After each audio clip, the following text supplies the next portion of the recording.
2007, c'est l'année où Anthony est venu nous rejoindre. On avait une belle poussée, la fleur s'était bien développée. Et puis,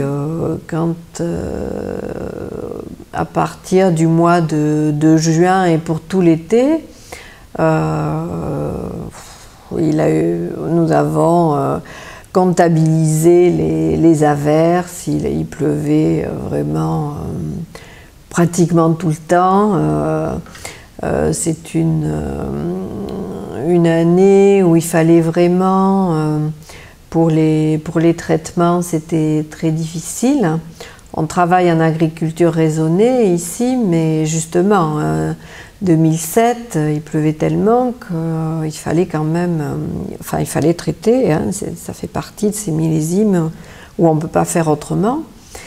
Et le fait que l'on soit une petite propriété a été vraiment très... comment dire, nous a permis d'intervenir, nous permettait d'intervenir très rapidement sur toute la propriété.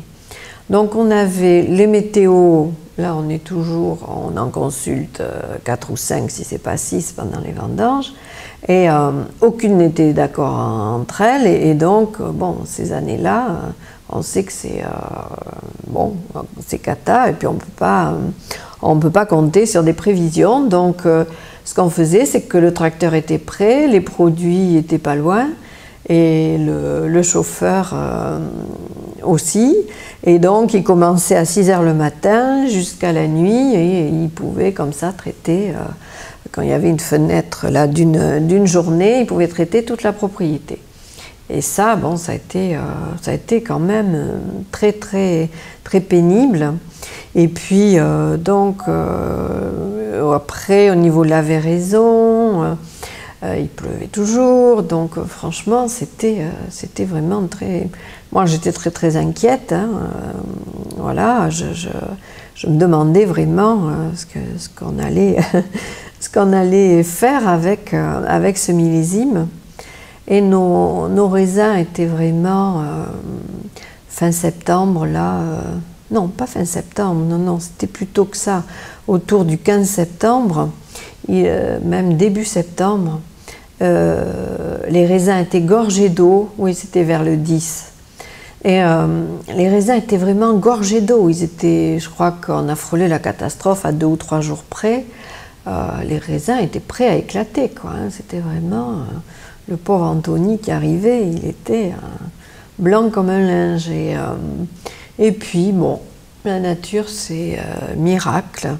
Le vent s'est levé, et puis après, on a eu un épisode d'été indien magnifique où on prenait des coups de soleil dans les rangs de vignes.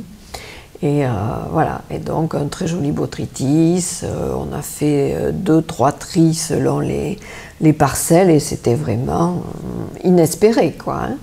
Et puis là, on a pu mettre en place justement cette, ce que je souhaitais de cette exigence, etc. J'avais quand même un appui, je savais qu'Aucher, ça suivait, quoi, et que Anthony, certes, il n'avait pas vinifié de liquoreux encore, hein, ou un tout petit peu. Et bon, il était très jeune, hein, il avait 25 ans, et il avait 1 an et demi de pratique, mais bon, c'est vraiment quelqu'un qui a été très ouvert et très réceptif à mes conseils et à ceux de l'énologue, qui est vraiment quelqu'un qui... Bon, j'ai eu l'occasion de dire déjà que c'était lui qui m'avait appris le métier. Il a beaucoup appris aussi à Anthony, et c'est vrai que c'est vraiment un plaisir de travailler là, à tous les trois. Donc, c'est là quand même qu'avec 2007, on a commencé à vraiment... déjà, on a fait une très belle campagne primeur, donc ça, c'est quand même un bon millésime. Hein. On avait été très bien noté par la presse spécialisée. Et donc vraiment, là, on a pris un envol là et on s'est positionné, je pense, au niveau des 5 premiers de l'appellation. Alors bon, c'est vrai depuis, il s'agit de ne pas,